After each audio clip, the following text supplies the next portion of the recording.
lobela yo likambo oyo Kongo elingaka te osi obandi lisusu Polo kangaka motema ta mokolo moko olingi kaka sebo mongo ya Kongo okokufa Polo tika kokabola Kongo likambo oyo soni ya barwande okosambwa Polo pesi confiance kaka na mindele baninga Afrika omona bango pamba okosimba touche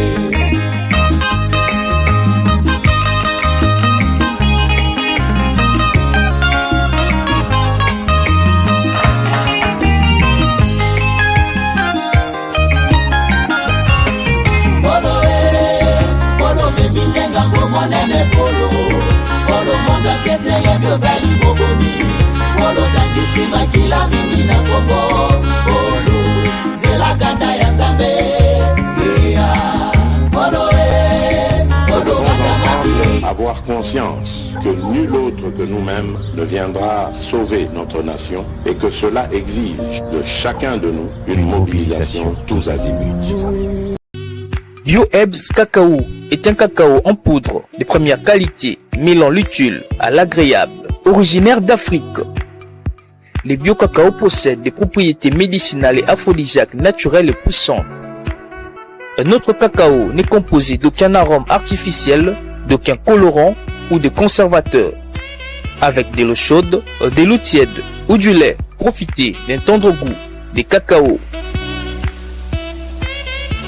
Avec BioEbs Cacao, vous êtes assuré de retrouver une capacité physique optimale. Un complément alimentaire conçu pour les hommes augmente la libido pour une santé sexuelle positive. 30 minutes après l'usage, vous avez des résultats positifs. C'est la première fois que j'ai goûté un complément alimentaire sain, propre, bio, sans produits chimiques et sans aucun effet secondaire et qui fait des merveilles.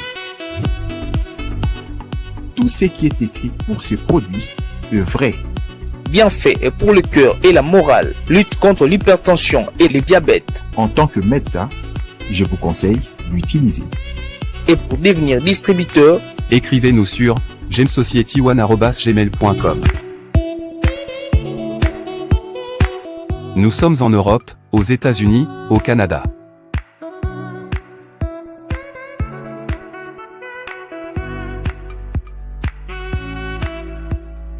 Nous sommes aussi en France et en hors des Congo.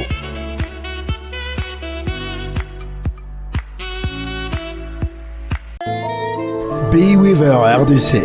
Ça y est, Bayweaver est en RDC. Congolaises et Congolaises, voici désormais votre partenaire industriel qui vous apporte des projets dans l'énergie solaire renouvelable pour la protection et la préservation de l'environnement via une plateforme d'investissement en ligne à travers votre téléphone portable sur l'étendue de la RDC. Pour vous qui avez besoin de réduire votre dépendance financière, Bayweaver est votre partenaire fiable qui organise des campagnes de financement participatif à travers une plateforme dédiée pour participer activement au projet des parcs éoliens en RDC. Créez votre compte et placez votre épargne dans nos projets. Faites un dépôt sur l'application Bayweaver pour obtenir un gain allant jusqu'à 10% des taux d'intérêt par jour. Le gain de revenu est quotidien. Le retrait aussi simple, rapide et facile. À la date de l'échéance, votre montant investi vous sera restitué selon la durée choisie. La plateforme d'énergie nouvelle leader mondial de Bayweaver s'engage à améliorer les développements économiques et énergétiques en RDC. Pour plus d'informations sur les modalités d'investissement, veuillez nous contacter au plus 243 89 73 800 07. Bayweaver, Think Energy.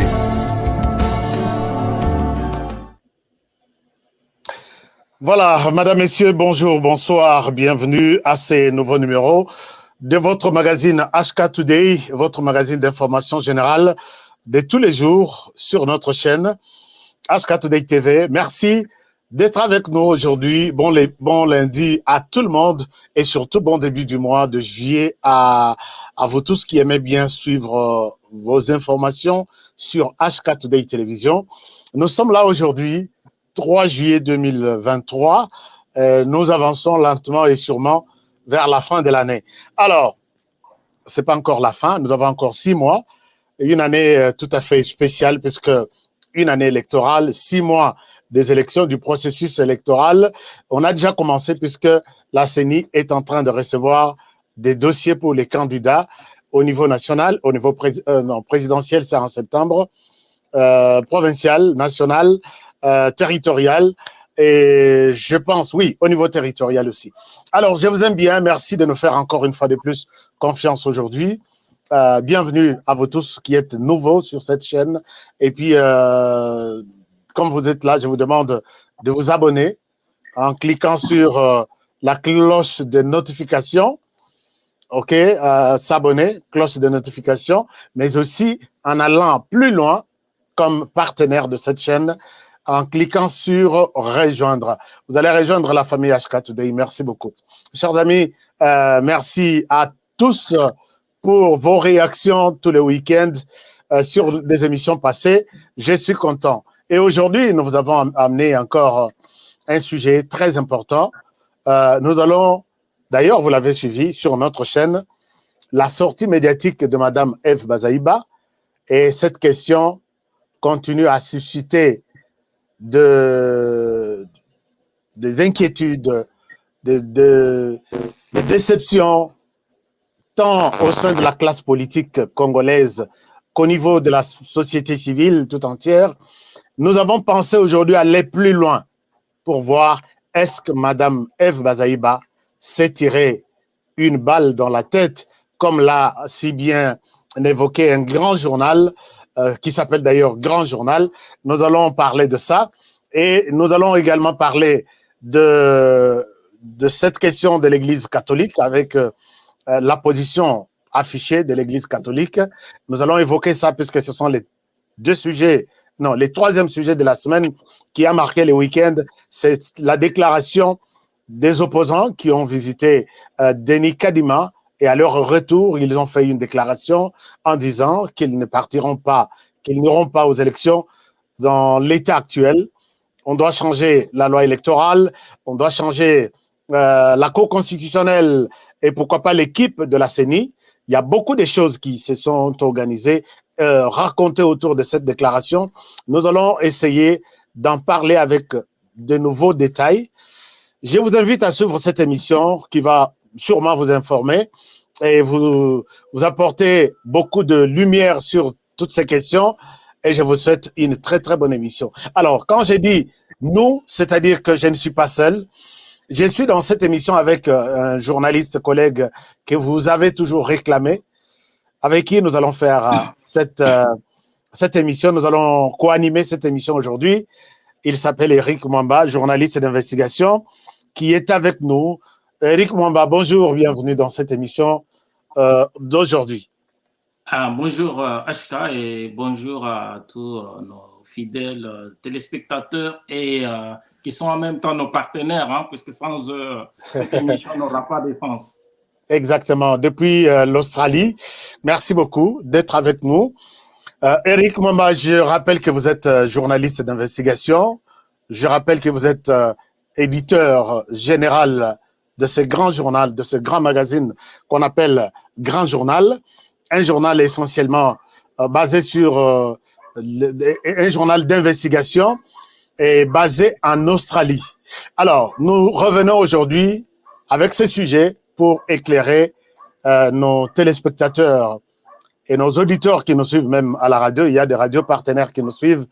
Alors, pour un peu éclairer la situation en RDC. Nous commençons cette émission avec les sujets sur Madame Eve Bazaïba, aujourd'hui ministre d'État en charge de l'environnement.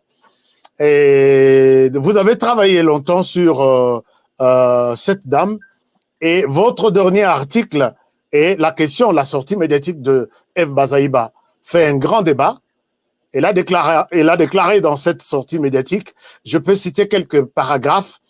elle confirme que d'après tout ce qu'elle a eu à expliquer, son chef, qui est aujourd'hui son chef, le président de la République, n'était pas élu aux élections de 2018.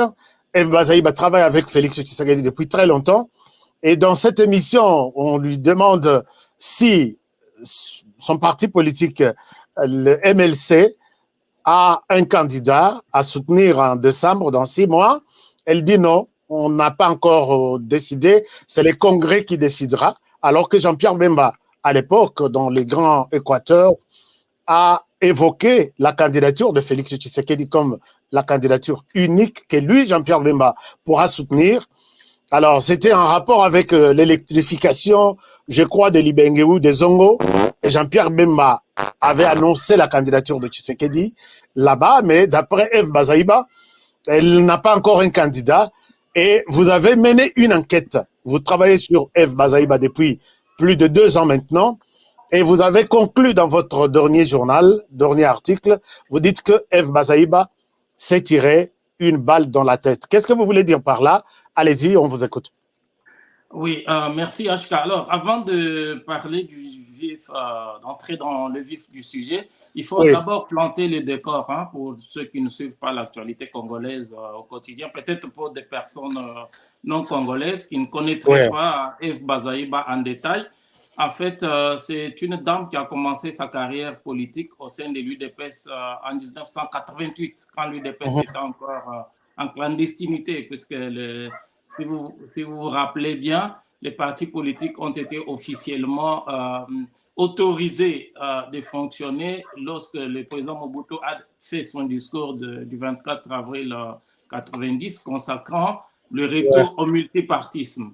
Alors, elle est restée dans l'UDPS jusqu'en 2004, après l'accord global et inclusif de l'Afrique du Sud. Donc, on peut conclure que F. Bazaïba est, comme 80% des acteurs politiques congolais, élève d'Étienne Tshisekedi. Donc, c'est là où elle a commencé sa carrière. Et à partir de 2004, elle adhère au MLC de Jean-Pierre Bemba jusqu'à ce jour.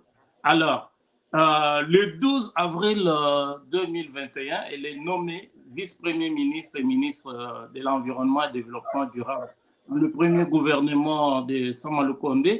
Et le 25 mars 2023, elle baisse un peu en grade du point de vue des préséances dans le gouvernement, puisque dans le deuxième gouvernement de Sama Lukonde, le 25 mars 2023, F. Bazaïba descend d'un cran. Elle quitte la position du vice-premier ministre pour occuper celle de ministre d'État. Pourquoi ces petits aménagements techniques? Tout simplement parce que Jean-Pierre Bemba est entré dans le gouvernement. Jean-Pierre Bemba, qui est le chef de son parti politique, a été nommé ministre de la Défense nationale. Alors, le chef de l'État a demandé au Premier ministre de faire un petit aménagement technique pour que Jean-Pierre Bemba occupe la préséance par rapport à F. Bazaïba, qui est son protégé. Alors, ça, c'est juste pour permettre à ceux qui ne suivent pas tous les jours. Alors, maintenant, pour répondre à votre question... Donc, si je comprends bien, pour aider nos téléspectateurs à bien comprendre Maman Eve Bazaïba, très souvent nous l'appelons Maman Eve. Alors, donc, elle quitte de l'UDPS jusqu'au MLC et elle n'a pas d'autre parti politique. Oui, elle n'a eu que 2 partis politiques, c'est-à-dire que dès son très jeune âge, elle a commencé sa carrière politique au sein de l'UDPS. Donc, il faut préciser, HK, que 80% d'acteurs politiques congolais, que ce soit ceux qui sont dans le PPRD, dans le MLC, dans tous les partis politiques, 80% sont formés par Étienne Tshisekedi au sein de l'UDPS. D'accord, évoluons.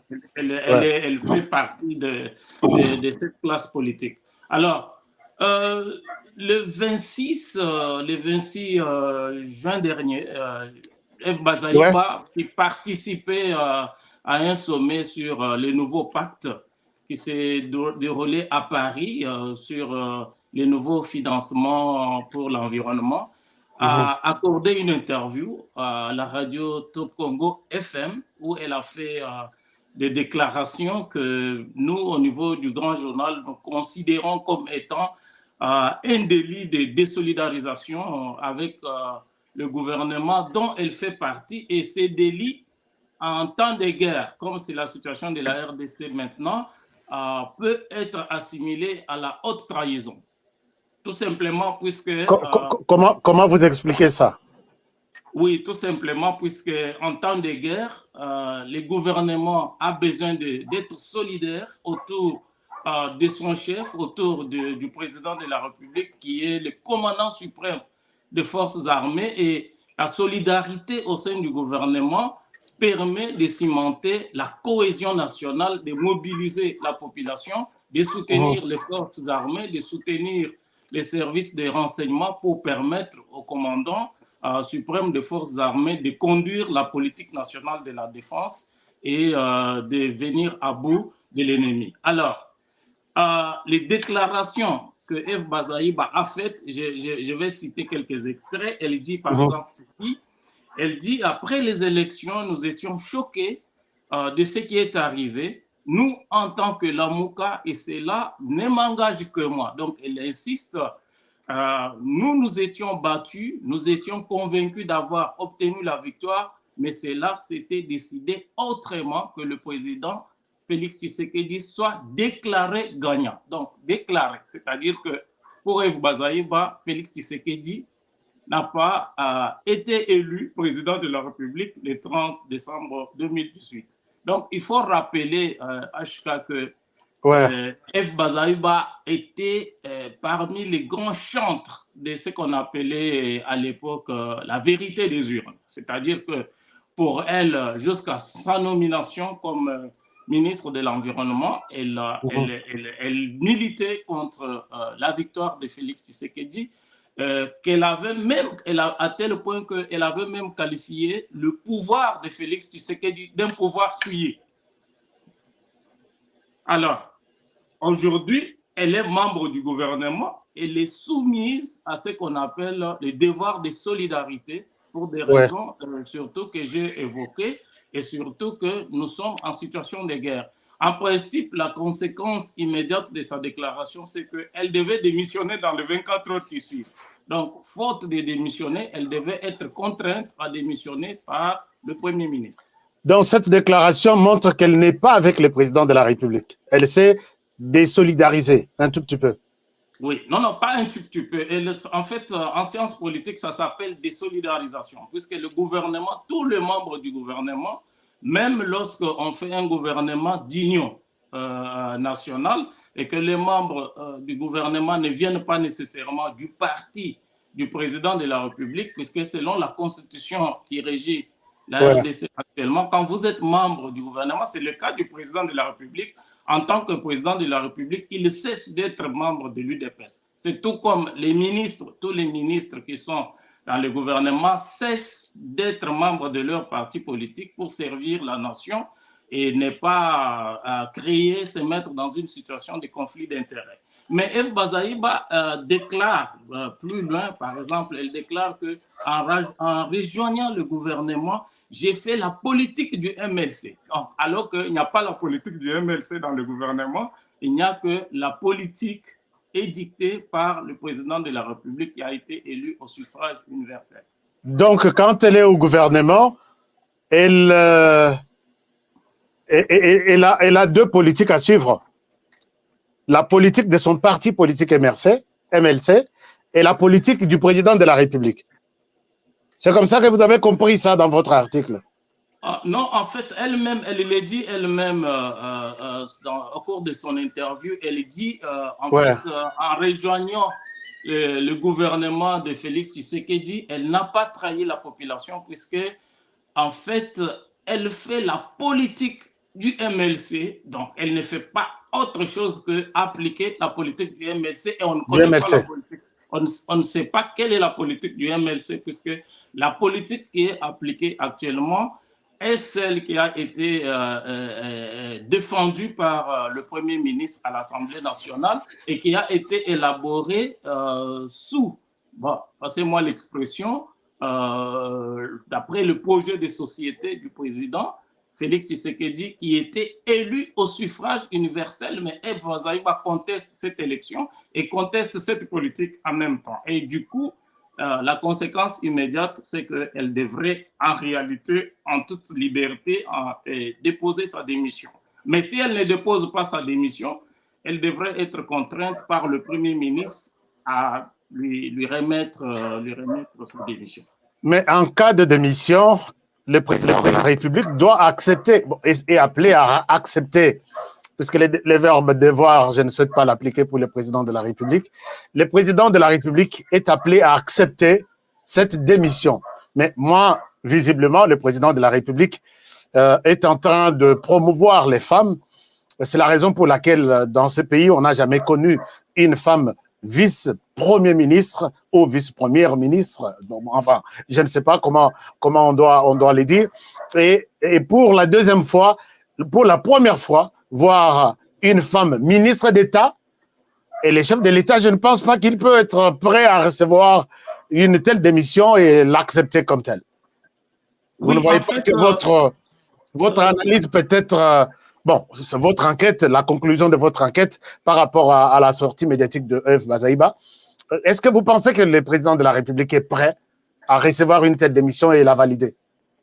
En fait, pour répondre à cette question, HK, il faut se référer à une jurisprudence que nous avons connue il n'y a pas longtemps, c'est-à-dire que le président de la République avait insisté pour qu'il y ait la représentativité des femmes et non seulement de manière protocolaire telles qu'on les voyait dans les gouvernements précédents, mais les femmes aujourd'hui occupent des postes très stratégiques. Ce fut le cas de Madame Janine Mabunda qui a occupé le poste de la présidente de l'Assemblée nationale.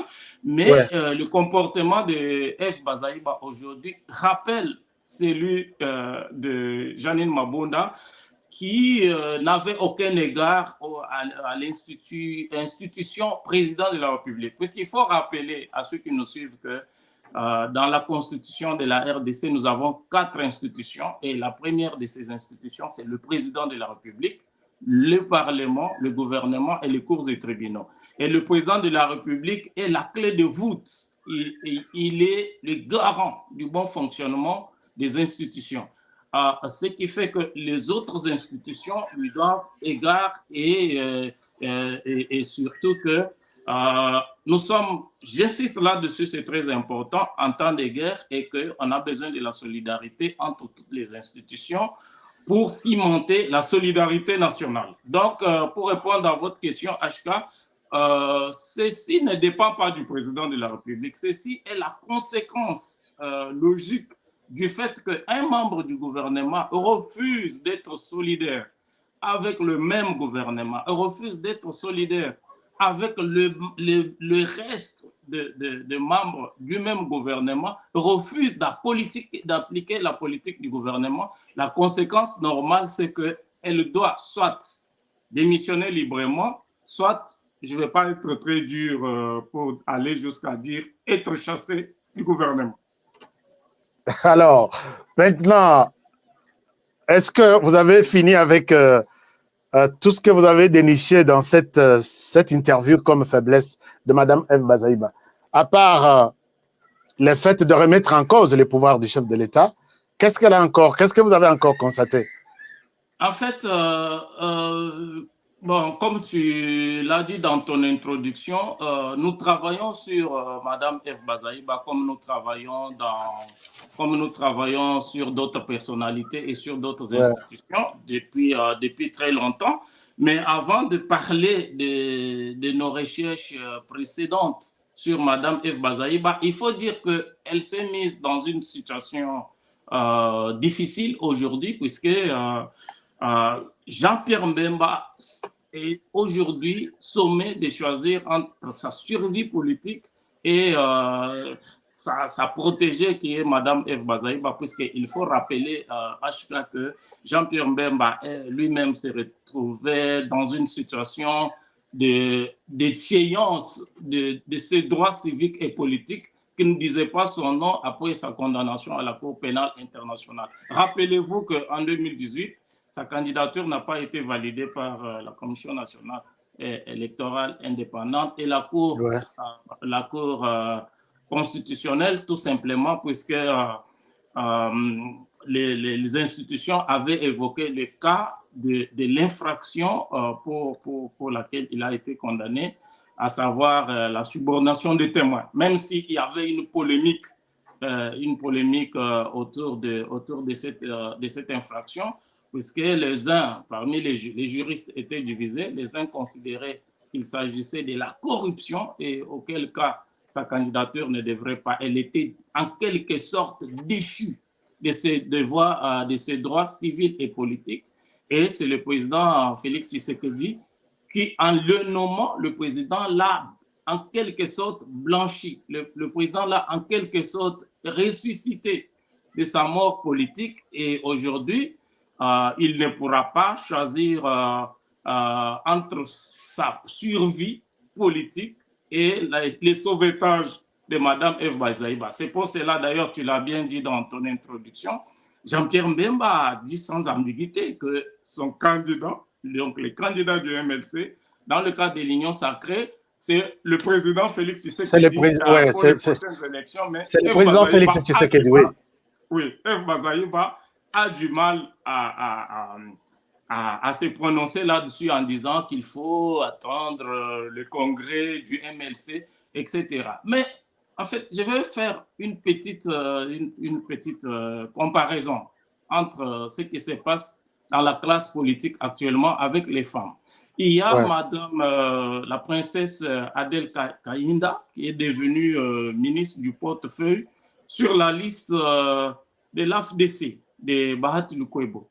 Mais après la création, une fois quelques mois, quand elle s'est requinquée dans son poste, peut-être en profitant du fait qu'on a un président de la République qui fait la promotion des femmes, Madame Adel Kayenda a décidé de créer son propre parti politique et de prendre ses licences par rapport à Modeste Bahati. C'est-à-dire Adel Kayenda aujourd'hui n'est pas dans l'Union sacrée au compte de l'AFDC, mais elle est là à son compte propre, alors qu'à l'origine, elle était venue de l'AFDC. Un autre cas de figure, c'est celui de Madame Antoinette Kipoulou, la ministre de la formation professionnelle, qui est entrée aussi au gouvernement sur proposition du parti de M. Jean-Marie Elessé.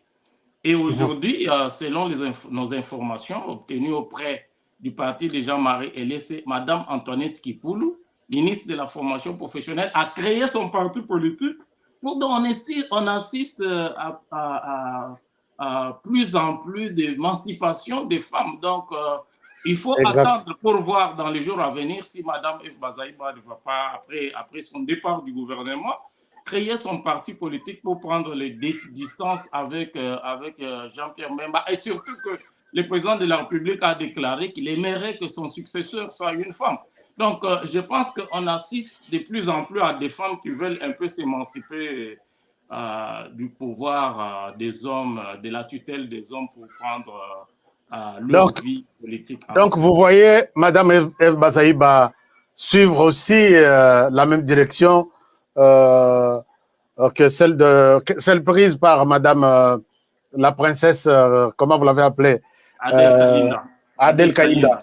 Donc, vous voyez Antoinette Kipoulou. Donc, vous voyez Eve Bazaïba suivre la même direction, peut-être créer son parti d'ici là. Ça, quitter les MLC. On va le voir après son départ du gouvernement, puisque c'est évident que la conséquence logique de sa sortie médiatique, de sa solidarisation avec le chef de l'État et le gouvernement, la conséquence logique, c'est qu'elle sera contrainte de quitter le gouvernement. Et là, on le verra, puisque si Jean-Pierre Mbemba, elle va essayer de penser que Jean-Pierre Mbemba va la soutenir, alors que c'est clair que Jean-Pierre Mbemba n'est pas dans la position de la soutenir, c'est fort possible que Mme Eve Bazaïba puisse créer son parti politique. Puisque Jean-Pierre Mbemba ne s'est pas encore prononcé là-dessus, est-ce que vous pensez que Jean-Pierre peut la soutenir dans ce cas, ou Jean-Pierre peut avoir un autre regard par rapport à ses comportements, où elle va Peut-être elle a demandé, elle s'est excusée peut-être pour ses propos. Comment vous appréciez les silences de Jean-Pierre Bemba par rapport à ça? Est-il d'accord ou il est déçu aussi? Il faut voir ça depuis le départ, hein, depuis l'éclatement de la MOUCA. D'abord, il faut rappeler que pendant la campagne électorale de 2019, Félix Tshisekedi insistait, il est répété chaque fois que si nous prenons le pouvoir, nous allons diriger avec nos amis de la MOUCA. Et si nos amis de la MOUCA prennent le pouvoir, ils vont diriger avec nous. Donc, Félix Tshisekedi était convaincu que le pouvoir allait appartenir à l'opposition, que ce soit à l'aile de la MOUCA dirigée par Martin Fayulu. Oui, ça, il avait dit, oui. Oui, Moïse Katumbi, Jean-Pierre Bemba et les autres, ou soit que c'est lui, Tshisekedi, qui allait prendre le pouvoir, mais dans tous les cas, pour lui, Tshisekedi, il fallait que tous les fils de l'opposition puissent se réconcilier et il a répété dans son discours d'investiture le 24 janvier 2019 où il a même tendu la main à Martin Fayulu. Et pour répondre à votre question, Ashka, vous allez voir que pendant la bataille de la vérité des urnes, Jean-Pierre Bemba n'a fait aucune déclaration. Donc, Jean-Pierre Bemba n'a jamais diabolisé Félix Tshisekedi et il était le premier. Lorsque le président Tshisekedi a lancé l'appel pour l'Union sacrée, il était le premier à venir rejoindre Félix Tshisekedi et je crois que pour lui, il comprenait que sa survie politique dépendait de sa bonne relation avec Félix Tshisekedi. Et il faut dire aussi que sur le plan politique, Jean-Pierre Bemba n'est pas né de la dernière pluie. Donc, il connaît les méandres de la politique, la réelle politique. Il sait que la politique, c'est l'art des négociations. La politique, c'est l'art du compromis. La politique, c'est l'art du possible. Donc, lui, il s'est inscrit dans cette logique-là et il a déjà déclaré qu'il soutenait Félix. Mais à l'époque, il n'avait pas expliqué tout ça à ses collègues de la MOUCA. Il a gardé tout ça lui-même, tout en disant « je vais y aller, mais de manière personnelle », c'est ça? Oui, parce que là, Eve Bazaïba l'a dit elle-même qu'il n'y avait pas eu consensus au sein de la MOUCA, puisqu'il y a eu une aile dure qui s'est créée, puisque la MOUCA était complètement fragilisée. Il y a eu d'abord le professeur Matungulu qui était nommé par le chef de l'État, qui est allé à la Banque africaine de développement. Après, il y a Moïse Katumbi, Jean-Pierre Bemba qui sont venus rejoindre et vous voyez que Adolphe Muzito adopte une situation d'ambiguïté. Hein, il est un peu frileux, il n'arrive pas vraiment à se positionner et selon nos informations, il y a des négociations en coulisses. Adolphe Muzito fait des négociations en coulisses pour rejoindre l'Union sacrée. Donc, ce qui fait que Jean-Pierre Bemba, en tant qu'animal politique, il jouait sa carte. Et aujourd'hui, ça sera en tout cas très difficile qu'il puisse soutenir F. Bazaïba dans sa descente aux enfers, puisqu'on va assister dans les heures qui viennent, effectivement, que le Premier ministre va lui demander, sur instruction du chef de l'État, d'obtenir sa démission si elle-même ne le fait pas, si elle n'a pas encore commencé à le faire. Alors, vous avez aussi... vous avez beaucoup travaillé sur les dossiers de Mme Eve Bazaïba et vous êtes même allé trop loin en traitant son travail ou en la traitant d'incapable par rapport à la responsabilité lui confiée. Et ça, c'est votre article que vous avez publié, je crois, il y a une année. Non, il y a... Oui, il y a une année, ça c'est un article publié au mois de février 2022. Oui. Oui, au mois de février 2022, Madame Eve Bazaïba venait approximativement de totaliser une année à la tête du ministère de l'Environnement et du Développement durable, puisqu'elle était nommée au mois d'avril et nous avons publié cet article au mois de février, c'est-à-dire 2 mois avant son premier anniversaire dans le gouvernement. Et cet article, comme tu l'as dit, c'est une interrogation, c'est une question que nous nous sommes posée de savoir si Eve Bazaïba était à la hauteur des enjeux mondiaux de l'environnement, puisqu'il y a énormément d'enjeux. Et une des missions que le chef de l'État avait confiées à Mme Eve Bazaïba, au moment où elle a été nommée, c'était de préparer la COP26 qui devait avoir lieu en Écosse, à Glasgow. C'était le principal dossier qu'elle devrait préparer pendant une année. Mais pendant cette enquête, pendant que nous menions cette enquête, nous avons interrogé, parmi les experts que nous avons interrogés, il y a le professeur Dieudonné Moussibono, qui est conseiller spécial au moment où nous menions cette enquête du chef de l'État, Félix Tshisekedi, en matière de l'environnement et développement durable, et qui est également professeur de développement, professeur au département de l'environnement à l'université de Kinshasa. Il a déclaré ceci. Il a dit que la délégation de la RDC s'était présentée sans aucun projet d'envergure susceptible de convaincre les bailleurs de fonds à investir des sommes conséquentes au prorata de compensation aux efforts d'une nation dite pays solution comme la RDC. Donc, il faut rappeler que lors de cette conférence, la RDC a obtenu 500 millions de dollars répartis sur 5 ans, alors que un pays comme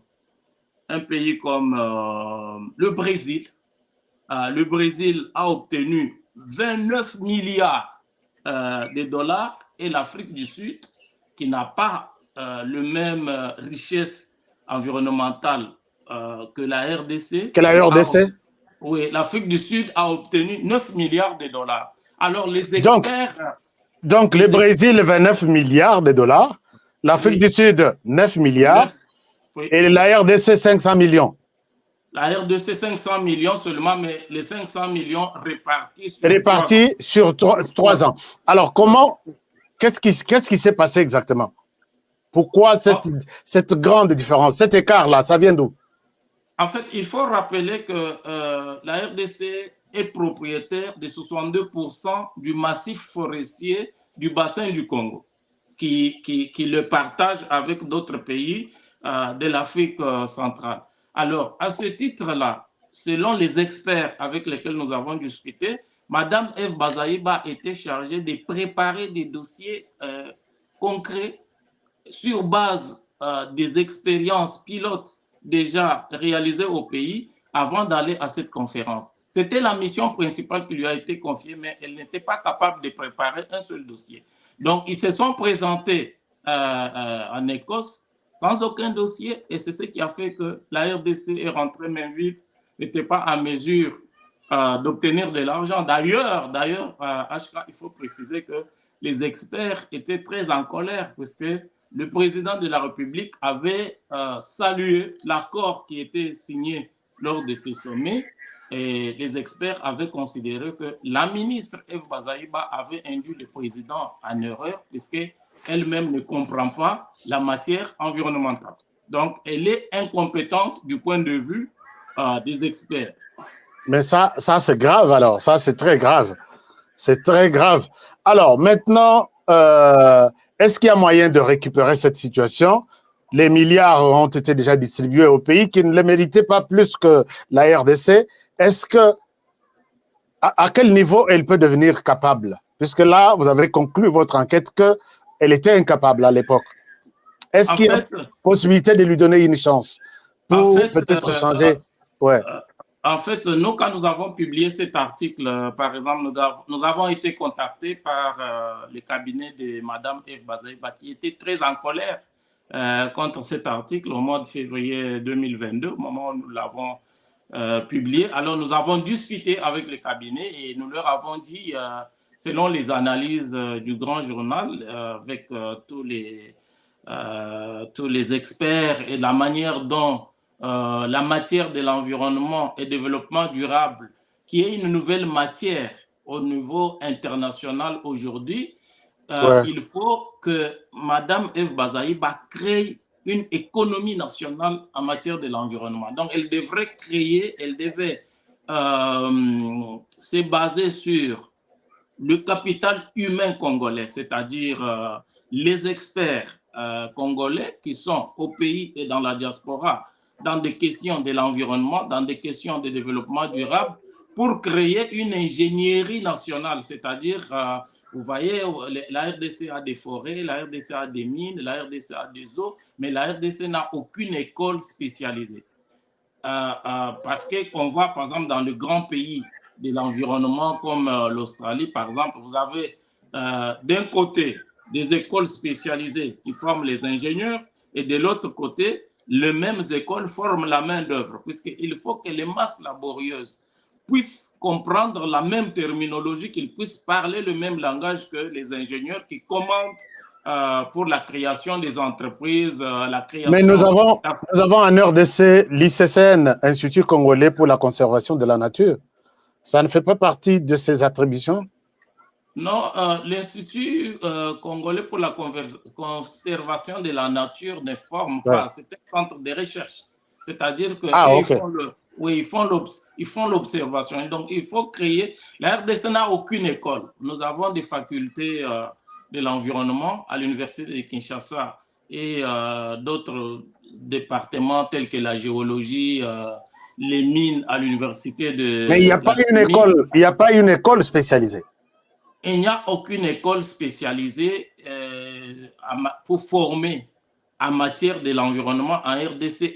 Nous, quand nous avons discuté, par exemple, avec le cabinet, nous avons dit au cabinet de Mme Eve Bazayaba que ça aussi, ça pouvait constituer la priorité de la ministre pour créer, développer une politique. Puisque quand vous allez négocier au niveau international, HK, pour qu'on vous prenne au sérieux, il faut que d'abord, au niveau de votre propre pays, vous soyez en mesure de décider, que vous soyez en mesure de gérer vos propres ressources, vos propres écosystèmes pour produire d'abord de l'argent au niveau national. C'est-à-dire que Mme Eve Bazayaba a passé son temps à voyager, à être dans les avions.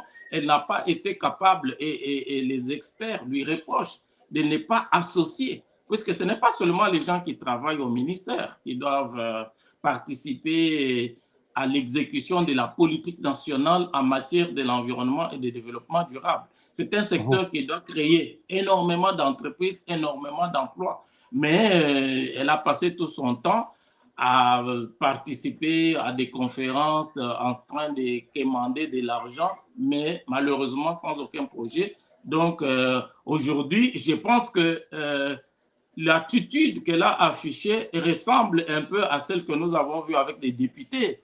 Certains députés tels que les Daniel,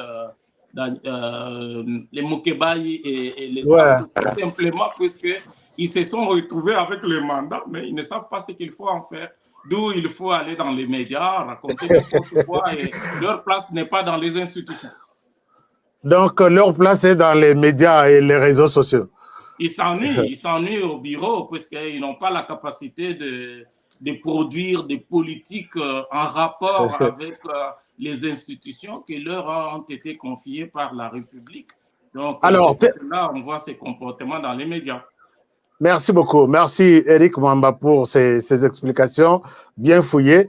Alors, pour terminer ce sujet de Mme Eve Bazayaba, il y a quelqu'un qui dit que comme on est presque déjà à la fin de cette législature, est-ce qu'on peut la laisser terminer l'année et peut-être le président de la République va en tirer toutes les conséquences s'il sera réélu en 2023. Quand même, notre ami téléspectateur a quand même raison de dire que, bon, malgré ces dérapages, on peut lui accorder une chance juste pour ces 6 mois qui restent, puisque même s'il y a quelqu'un d'autre qui viendra pour la remplacer, il n'aura pas une grande responsabilité, il ne comprendra pas son ministère, du coup, il ne sera pas à la hauteur. On peut la laisser qu'elle termine juste 6 mois qui restent. Vous avez aussi cette conviction, je pense. Bon, c'est l'opinion de notre téléspectateur. Nous sommes en démocratie, mais 6 mois, c'est le mandat en Suisse. C'est-à-dire qu'en Suisse, vous avez la Confédération helvétique et dirigée par une présidence tournante qui a un mandat de 6 mois. C'est-à-dire que dans 6 mois, on peut faire beaucoup de choses. Donc, moi, je pense que si ça dépendait de moi, il faut mettre Mme Eve Bazayaba dehors immédiatement. Puisque non seulement elle n'est pas capable de gérer le grand ministère qu'on lui a confié, mais aussi elle n'est pas en mesure de soutenir, le gouvernement n'est pas en mesure de soutenir la RDC, les chefs de l'État. Je dis bien que les délits de solidarisation dont elle s'est rendue auteur est assimilable à la haute trahison en temps de guerre dans le pays. Elle peut même être poursuivie en justice. Donc, je ne pense pas qu'il faut la laisser à la tête de ce ministère, même pas une minute. En tout cas, si ça dépendait de moi. Si ça ne dépendait que de Eric. Merci beaucoup, Eric, merci. Je vois que vous êtes un peu dur envers ça par rapport à vos conclusions.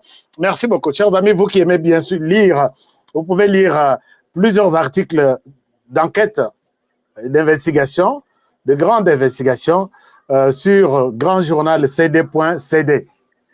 Alors, allez-y. Grand journal cd.com. Je m'excuse. Grand journal cd.com.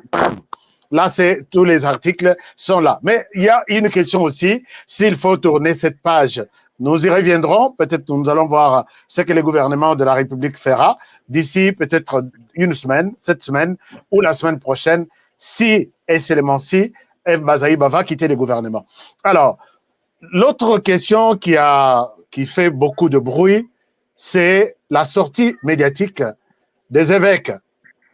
Et vous avez même suivi Monseigneur Fulgence Al-Bombashi, qui a fortement critiqué, même qui a critiqué même d'autres églises qui ont les deux, je pense que Monseigneur Ambongo d'une part et Monseigneur Fulgence de l'autre, ils ont fustigé les gouvernements actuels, sa manière de gérer les pays, et ils sont très durs envers ça. Vous avez fait aussi une enquête là-dessus.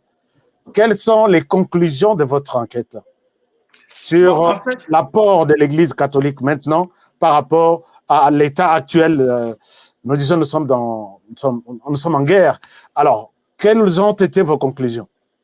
Bon, en fait, l'Église catholique est dans la ligne constante de l'objet pour lequel elle est venue au Congo. En fait, c'est quand l'Église catholique est venue au Congo, pendant la colonisation, il y a même des archives où le roi Léopold leur dit clairement, il dit aux prêtres catholiques qui sont venus, il leur dit que votre mission n'est pas d'évangéliser le Congolais. Votre mission est d'aider l'administration coloniale à coloniser, à réaliser les objectifs pour lesquels elle est là. Et vous savez que ce qui s'est passé avec l'administration coloniale, c'est que les Congolais, les mains des Congolais ont été coupées. Ont été coupées, oui.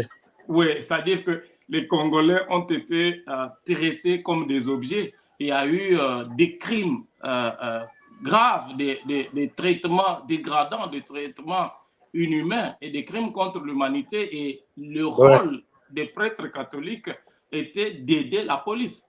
Le rôle des prêtres catholiques était d'aider la colonisation à travers notamment le système de confession, c'est-à-dire qu'un Congolais qui allait se confesser auprès du prêtre que j'ai volé ou bien j'ai fait ceci, j'ai tué, ou bien vous savez qu'il y avait une grande contestation, il y avait une grande opposition. Les Congolais s'opposaient à l'administration coloniale et comme ils considéraient ça comme péché, ils allaient confesser auprès des prêtres qu'ils avaient comploté contre l'autorité et le prêtre les dénonçait, ce qui faisait que dans les heures qui suivaient, la personne qui s'était confessée s'est retrouvée entre les mains de la police. Donc ça, c'est le rôle pour lequel l'Église catholique est venue. Deuxième chose, aujourd'hui, dans le contexte actuel, l'Église catholique reproche deux choses au gouvernement. Deux choses. La première chose, c'est la mauvaise gouvernance. C'est la première chose que l'Église catholique reproche. Exact, c'est ça, oui. La Sénéco reproche la mauvaise gouvernance, la gabégie. Ils ont employé l'expression la gloutonnerie. C'est ça l'expression qu'ils ont employée dans leurs lettres. Deuxième élément dont ils reprochent le gouvernement, c'est des violations caractériser les droits de l'homme. Des droits de l'homme. Oui, mais c'est grave, c'est absurde. Pourquoi? Moi, je veux envoyer... Pourquoi? Allons-y, oui, pourquoi? Les personnes qui nous suivent, en fait, l'Église catholique est le meilleur exemple de ces deux méfaits. Pourquoi? Vous savez qu'aujourd'hui, par exemple, prenons de mauvaises gouvernances, de mauvaise gestion. Moi, quand j'étais enfant, quand j'étudiais dans les écoles catholiques, et les écoles catholiques sont à proximité de couvents, dans la plupart des cas. Pour des gens qui ont étudié dans les écoles catholiques, ils savent que les écoles catholiques sont à proximité de couvents. Et à l'époque, quand il y avait des prêtres blancs, dans le couvent, il y avait ce qu'on appelait l'économa. Donc, il y avait l'économa. Oui, c'est-à-dire que dans le couvent, il y avait des poulaillers, on cultivait, il y avait des potagers, on produisait ce qu'on mangeait dans le couvent était produit sur place. C'est-à-dire que vous pouvez manger la bonne salade, vous pouvez déguster un bon yaourt, il y avait la bonne vie dans le couvent. Aujourd'hui, qu'est-ce qui se passe aujourd'hui? Allez dans le couvent. Dans le couvent aujourd'hui, c'est la catastrophe, c'est la débandade. Hein? C'est pas possible. Mais c'est la débandade aujourd'hui. Vous savez, aujourd'hui, HK, moi, je vais donner des références à nos téléspectateurs. Les sœurs religieuses, et j'assume ce que j'ai dit, les sœurs religieuses aujourd'hui se font engrosser à la cité à cause de foufou, à la recherche de foufou. Parce qu'il n'y a pas la nourriture au couvent. C'est pas possible. Oui, nous pouvons mener une enquête, je te mets au défi. HK, tu es aussi meilleur journaliste d'investigation. Nous pouvons nous donner le défi de mener des enquêtes. Tu verras que les sœurs religieuses ne sont pas dans le couvent. Les prêtres, comme les prêtres, les petits prêtres, comme les évêques, comme les vicaires, les curés, mais ils sont partout à la cité en train de chercher la nourriture, en train de se faire corrompre partout. Pourquoi? Puisque dans le couvent, c'est la catastrophe. Il y a même un livre, il y a même une étude. Et puis, sur le plan de violation des droits de l'homme, il y a une étude doctorale qui vient de sortir il n'y a pas longtemps, réalisée par une sœur togolaise en Italie, consacrée aux violences, aux sévices sexuels, donc les viols que les prêtres sont en train d'infliger aux sœurs religieuses tous ces jours ici. Après, il y a la question sur la pédophilie. Oui, tout le monde connaît. J'ai eu un livre, je ne saurais pas quitter les plateaux. C'est exactement dans les mêmes. Alors, donc, vous dites que sur les deux, sur les deux exemples que l'Église catholique brandit aujourd'hui contre les gouvernements, l'Église catholique est elle-même modèle, exemplaire. L'Église catholique ne peut pas reprocher au gouvernement de Félix Tshisekedi ni des violations des droits de l'homme, ni de mauvaise gouvernance, puisque eux-mêmes, ils sont des champions dans ces deux choses. Alors, vous savez, il y a aussi un point sur la discrimination ou la haine ou comment dirais-je, le tribalisme. Donc, tout est mis dans le même paquet. Moi, j'ai étudié aussi dans une école catholique.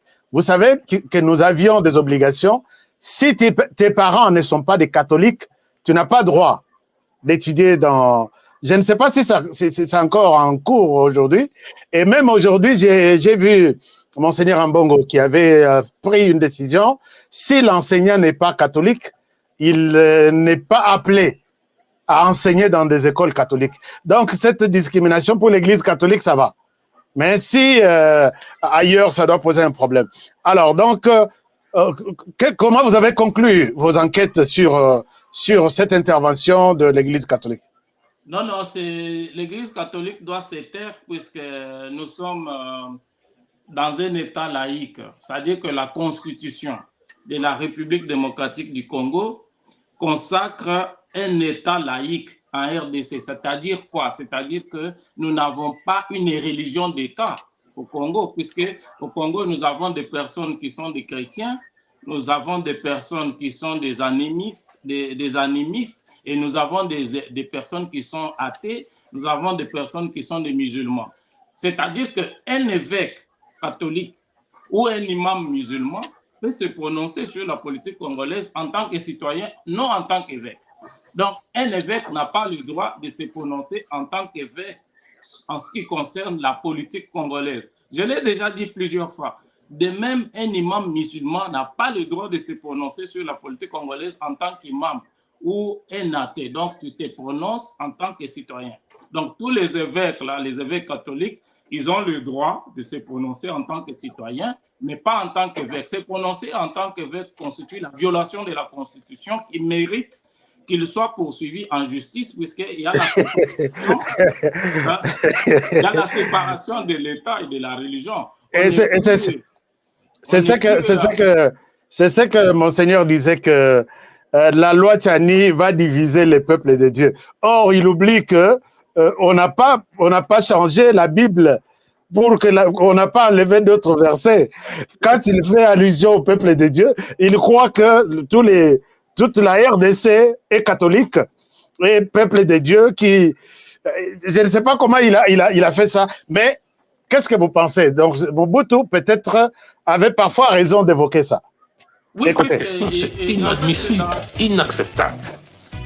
Si ça se fait en Belgique, si les curés se mêlent de la politique chez vous, tant mieux, mais ici, chez moi, pas question. Je ne peux pas mélanger les deux.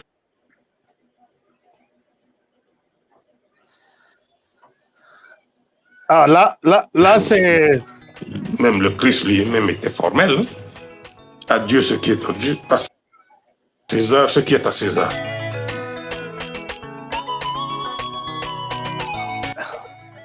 Monte une campagne organisée contre le gouvernement, contre la nation. Des évêques abandonnent leur mission d'évangélisation pour s'ingérer dans les affaires de l'État. Nous n'allons plus tolérer ça. Voilà, donc vous avez suivi ça. Vous avez suivi ça, Eric Mwamba. Revenons à notre échange. Donc, Mobutu, parfois, avait raison de dire que à Dieu ce qui est à Dieu, à César ce qui est à César. En fait, c'est dans la Constitution, c'est dans le principe de laïcité, c'est dans la Constitution de la RDC. Ici, en Australie, par exemple, il est interdit de recourir à la religion, par exemple, dans les auditoires à l'université. C'est-à-dire que tu ne peux pas donner des exemples lorsque tu fais ta dissertation, tu ne peux pas donner des exemples à ta religion, puisque tout le monde n'est pas...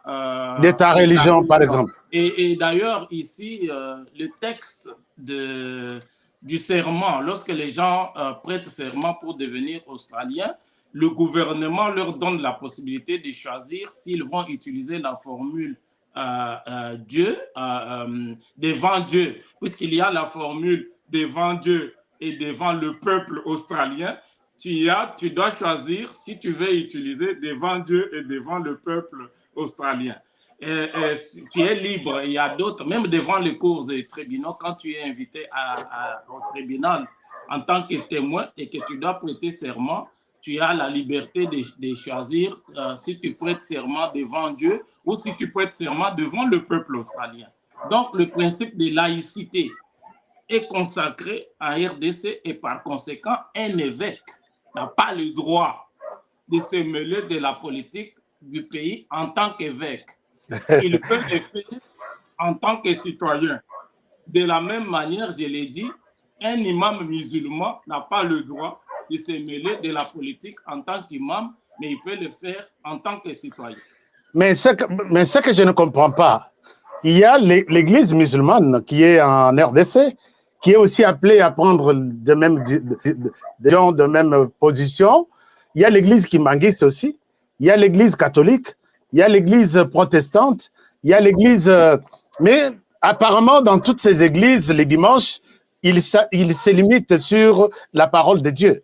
Mais ce qui est contraire à ce que l'église catholique, nous voyons ici, Monseigneur Ambongo, est-ce que vous avez aussi une fois la conviction du genre, oui, c'est de la politique, mais voilé par peut-être des toges et autres, des robes. Est-ce qu'il est en train, l'Église catholique de la RDC est en train de faire la politique aujourd'hui? Non, en fait, les évêques catholiques sont nostalgiques de la papauté, c'est-à-dire ils sont devenus un peu des analphabètes politiques, puisque à l'époque de la papauté, le pape était à la fois le chef spirituel et le chef politique. Alors, lorsqu'il y a eu, à l'époque, il n'y avait pas de système de république. Avec l'avènement de la République, on a séparé l'Église de l'État. C'est-à-dire que, tu vois, en Italie, par exemple, c'est là où il y a le siège de l'Église catholique, le Vatican. Le Vatican, c'est une espèce d'État. Tu n'entendras jamais le pape se prononcer sur la politique d'Italie. Puisque d'ailleurs, il n'y a pas longtemps, maintenant en Italie, il y a une jeune dame d'extrême droite qui est Premier ministre d'Italie, âgée de 40 ans. Tu n'entendras jamais le pape se mêler de ça. En France, par exemple, tu n'entendras la France qui a connu la monarchie. Tu n'entendras jamais. En France, il y a des grandes églises comme l'église de la Madeleine, comme Notre-Dame de Paris, qui sont des églises monumentales, qui sont érigées aujourd'hui en des monuments, mais tu n'entendras jamais le cardinal de Paris, par exemple, se mêler de la politique. Il faut tout simplement mettre fin à ça. C'est là où moi je déplore un peu l'attitude amnésique. Mettre fin, vous faites allusion à quoi? Fermeture ou arrestation? Il faut respecter la Constitution, puisque les évêques les font en violation de la Constitution. Il faut qu'ils soient poursuivis en justice, HK, en tant qu'individu. En tant qu'individu? Oui, en tant qu'individu, puisqu'ils n'ont pas reçu mandat de faire la politique au nom de l'Église. Sinon, il faut d'abord modifier la Constitution en supprimant le principe de laïcité. Le principe de laïcité veut dire quoi? Veut dire tout simplement qu'il n'y a pas de religion d'État au Congo. C'est-à-dire tu peux croire en quelque chose ou en une personne. Tu connais l'église de Kadimama-Kwidi? Oui. Tu connais cette église? J'entends parler de ça. C'est une église de quelqu'un comme ça, un Kassaïen qui s'est réveillé un matin, qui a dit que lui, il a reçu la révélation de la part de Dieu et puis il crée son église. Et il y a l'église de Simon Kimbangu. Par exemple, Simon Kimbangu, c'est un Congolais qui a dit qu'il a reçu de la part de Dieu la mission de parler de la part de Dieu. Il y a Tata Onda que j'ai déjà vu dans le Congo central avant sa mort. Oui. Imagine avec toute cette mosaïque, si la Constitution donnait la place à l'Église ou aux religions de régenter une partie de la politique nationale, mais on va vivre dans la jungle. Moi, ce que je propose, c'est qu'il faut appliquer la Constitution, c'est-à-dire un prêtre ou un évêque catholique qui se mêle de la politique en utilisant sa position d'évêque ou de pasteur doit être poursuivi en justice. Mais s'il le fait en tant que citoyen, il n'y a pas de problème, puisque tout Congolais a le droit de parler de la politique de son pays, d'exiger la bonne gouvernance, d'exiger la redevabilité, d'exiger la transparence et la vérité dans la gestion des affaires publiques, mais il ne doit pas le faire en tant qu'évêque ou en tant que pasteur ou en tant que membre. Ça, c'est très bien fait. Alors, oui. Et puis l'infraction? C'est une infraction, c'est une violation du principe de laïcité qui est un principe consacré. Vous voyez, il y a des pays comme le Maroc, par exemple, où il y a la religion d'État. C'est-à-dire tu dois être musulman. Ouais. Tu dois être musulman. Il n'est pas autorisé d'être chrétien au Maroc, donc il n'y a pas la liberté religieuse. Nous avons le principe de laïcité donne la liberté religieuse donc, et de croyance. Puisque tu peux dire que moi, mon Dieu, c'est le vert ici. Et vous ne pouvez pas utiliser votre position, votre Dieu qui est le vert, sur des questions d'État, par exemple. Alors, donc je comprends. Alors, terminons cette émission par votre dernière enquête celle de l'opposition aujourd'hui, qui a visité Denis Kadima le week-end. Et après, ils ont apprécié l'organisation, mais ils persistent en disant « nous n'irons pas ».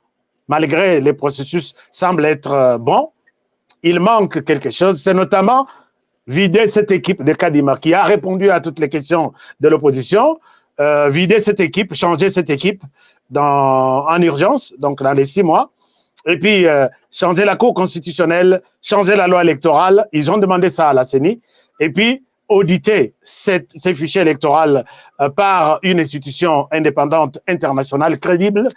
Est-ce que vous avez mené une enquête là-dessus? Vous avez publié quelque chose? Je ne sais pas si c'est encore en écriture. Comment vous avez conclu ça? Quelle est votre appréciation de la question que vous voulez partager aujourd'hui avec nos téléspectateurs qui sont nombreux, d'ailleurs près de 4000 connectés en train de suivre cette émission? En fait, HK, il faut dire que la dernière rencontre entre les fameux 4 leaders de l'opposition et la CENI consacre la primauté des institutions de l'État sur les caprices des individus. Donc, ils ont plié les genoux devant les institutions de l'État, puisque les élections ne sont pas une obligation en République démocratique du Congo. Je tiens encore à insister là-dessus. C'est-à-dire, un citoyen congolais n'est pas obligé d'aller voter ni d'être candidat aux élections. Il n'est pas obligé. Tout le monde est libre. Donc, ça dit qu'être candidat, c'est porter candidat aux élections, selon la Constitution de la République démocratique du Congo, est une responsabilité individuelle. C'est-à-dire, c'est toi, HK, quand tu t'élèves, tu te dis, tu as quelque chose à apporter, tu as de l'innovation à apporter à ton pays, à ton peuple, que tu prends cette décision, tu prends cette responsabilité de te porter candidat et tu te présentes devant le souverain populaire, devant les souverains primaires, merci, qui est le peuple congolais, pour solliciter le suffrage. Mais sinon, du point de vue de la loi, il n'y a pas d'obligation. On a une jurisprudence, c'est l'UDPS, le plus grand parti démocratique en République démocratique du Congo, et son chef, Étienne Tshisekedi, je rappelle qu'il fut docteur en droit. Il n'y a pas mieux que lui pour connaître. C'est le premier docteur en droit en République démocratique du Congo. En 2006, il a décidé de ne pas se présenter aux élections. Et en 2011, il s'est présenté aux élections. Mais quand Kabila était proclamé président de la République, Tshisekedi a refusé de saisir la Cour constitutionnelle puisqu'il savait que cette Cour constitutionnelle, tu penses qu'il va te donner raison devant les magistrats suprêmes que la Cour venait de condamner. Tshisekedi était conséquent envers lui-même. Aujourd'hui, les leaders de l'opposition sont en train de nous distraire. Vous savez, si vous regardez même les noms de leurs partis politiques, vous savez, les partis politiques de ces sangas s'appellent Envol. Vous savez, Envol, ça veut dire quoi? Oui, il y a toute une signification là. Si c'est. Envol, moi, j'ai fait une formation pluridisciplinaire. Une partie de ma formation est consacrée à la lexicologie politique. Envol, c'est le fait de quitter la Terre pour planer dans l'espace, commencer comme un boxeur ivre de coups. C'est ça, oui. Envol. Hein? C'est une personne qui n'a pas de pieds sur Terre. Envol. Tu vois? Ok, d'accord. Tu vois, il faut analyser aussi les noms des partis politiques. Si tu prends le parti de Muzito, qui s'appelle le Nouvel Élan, l'élan, c'est quoi? L'élan, c'est, tu vois, quand les athlètes, avant que les athlètes ne s'engagent dans la course, ils prennent une position. Et cette position-là s'appelle élan. Et quelqu'un qui prend l'élan, c'est une personne indécise, c'est-à-dire c'est une personne sans volonté. C'est-à-dire que depuis que tu prends l'élan, mais tu ne bouges pas. Tu es dans une position de déséquilibre. Tu comprends? Tu vois, quand tu regardes les noms des partis politiques comme ça, comme LGD. LGD en anglais, ça signifie Life is good. Donc, quelqu'un qui aime la vie, comme Matata Mpogno. Quelqu'un qui est habitué à baigner dans la boue. Bon, alors, ECD, éducation citoyenne pour... Alors, avec des gens comme ça. Donc, Fayulu n'a jamais implanté son parti politique. Pourquoi? Tu vois? C'est pour dire et puis l'éducation citoyenne, là, je ne la vois pas. Il n'y a pas une école du parti où on apprend peut-être le civisme aux citoyens. Je ne sais pas comment ça se passe aussi. Non, donc, les partis... C'est la distraction, tout simplement. Ils ont reconnu la primauté des institutions de l'État face à leurs caprices. Et Denis Kadima, c'est un grand diplomate, puisque après avoir fait toute sa carrière dans les processus électoraux à travers le monde, il est formé comme diplomate. Donc, tu vois, Fayulu a déclaré que non, Denis Kadima a dit que s'il y avait ce genre de rencontres, on ne serait pas arrivé. Tu vois, quand tu regardes puisque en communication, la communication verbale représente seulement 7% de l'acte communicationnel. La vraie communication, c'est le langage du corps. Quand tu regardes le langage, il faut voir l'image des opposants quand ils sont sortis de chez Kadima, ils étaient comme des poules mouillées. J'ai une vidéo ici, mais ça n'arrive pas à lire. Je vais voir ça. Alors, donc, vous pensez qu'ils étaient convaincus par... Ils sont convaincus puisque d'abord, l'audit du fichier électoral n'est pas une obligation légale. Vous voulez que les Français viennent auditer votre fichier électoral. Quand est-ce que les Congolais iront auditer les fichiers électoraux en France? Mais ce qui se passe en France n'est pas nécessairement ce qu'on peut attendre de la RDC. Est-ce que la RDC a toutes ces réalités? Ça aussi, c'est un autre...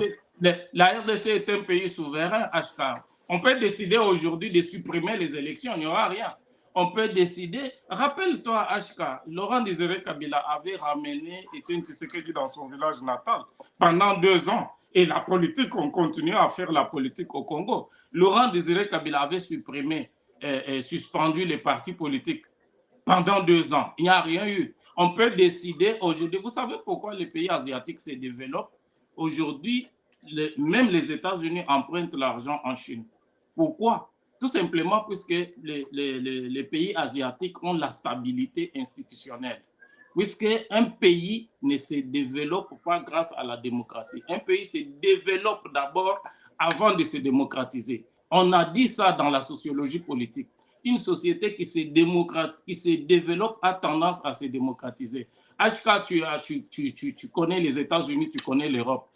Aucun pays dans le monde ne s'est développé grâce à la démocratie. Le pays se développe grâce au travail. Quand vous mettez les gens au travail, vous ne pouvez pas mettre les gens au travail dans la démocratie avec l'indiscipline des gens comme les Daniel Safou, par exemple. Mais là, c'est contraire même à ce que au nouveau plan du docteur Mukwege qui fera le tour de la RDC, juste pour montrer que la démocratie n'est pas du tout au rendez-vous en RDC et donner sa contribution de sa manière à comment consolider la démocratie. Alors là, on dira qu'on est en train de mettre la charrue devant le bœuf où il faut se focaliser sur les développements et voir la démocratie après. Or, les élections aussi, oui. Il y aura la démocratie les jours qu'il y aura les développements. Sans les développements, on n'aura pas la démocratie. Même s'il y a élection. Il faut que le président Félix Tshisekedi ait le courage de modifier la Constitution. Il faut supprimer les partis politiques pendant 15 ans. Il faut supprimer les partis politiques pendant 15 ans. Pendant 15 ans. Oui, pendant 15 ans pour mettre les gens au travail. Ici en Australie... Vous savez maintenant, les partis reconnus par la CENI, c'est plus de 900. 980, quelque chose comme ça. Près de 1000. Vous avez les gens créent des partis politiques et puis ils disent que leurs partis politiques vont faire des champs et des fermes. Mais pourquoi ils n'ont pas créé des entreprises agro-industrielles, par exemple? Tu crées un parti politique et puis tu dis que ton parti va acheter des tracteurs. Tu demandes aux membres du parti de cotiser de l'argent pour que tu achètes des tracteurs, que tu fasses des champs. Ça, ça n'existe nulle part. Il faut mais qu'est-ce qui aurait dû être fait à la place? il faut créer les entreprises, HK. Il faut créer les entreprises. Tu vois tous les accords qui sont conclus aujourd'hui par le gouvernement. Il y a eu des accords dans le cadre de la transition écologique entre la RDC, le Brésil et l'Indonésie. Dans le cadre de ces accords, il y a des milliards de dollars qui circulent.